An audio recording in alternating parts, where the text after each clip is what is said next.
નમસ્કાર દર્શક મિત્રો, આપ નિહાળી રહ્યા છો N24 ગુજરાતી।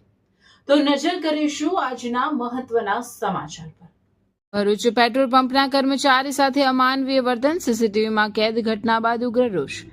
અંકલેશ્વરના નેશનલ હાઈવે નંબર 48 પર માનવતાને શરમાવે તેવી ચોંકાવનારી ઘટના સામે આવી છે। હાઈવે પર આવેલા પેટ્રોલ પંપ પર ફરજ બજાવતા એક નિર્દોષ કર્મચારી સાથે વાહન ચાલકે અમાનવીય વર્તન કરતા સમગ્ર ઘટના ચર્ચાનો વિષય બની છે।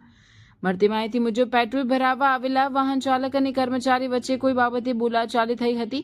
વાત ઉગ્ર બનતા આરોપી વાહન ચાલકે ગુસ્સામાં બેદરકારીપૂર્વક વાહન હંકારી કર્મચારીને ટક્કર મારી દીધી હતી। આ સમગ્ર ઘટના સીસીટીવી કેમેરામાં કેદ થઈ હોવાનું સામે આવ્યું છે।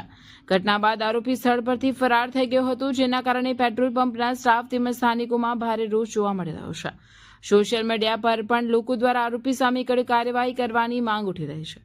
રોજિંદી ફરજ બજાવતા કર્મચારીઓ સાથે આ પ્રકારનું વર્તન ગંભીર પ્રશ્નો ઉભા કરે છે। જો આવા તત્વો સામે સમયસર કડક કાર્યવાહી નહીં થાય તો ભવિષ્યમાં આવી ઘટનાઓ વધવાની શક્યતા નકારી શકાય નહીં। સ્થાનિક લોકોનું કહેવું છે કે પેટ્રોલ પંપ જેવા જાહેર સ્થળોએ કર્મચારીઓની સુરક્ષા સુનિશ્ચિત કરવા સાથે આવા બેદરકાર અને કાયદાનો ભંગ કરનાર તત્વો સામે દાખલારૂપ કાર્યવાહી થવી જ જોઈએ।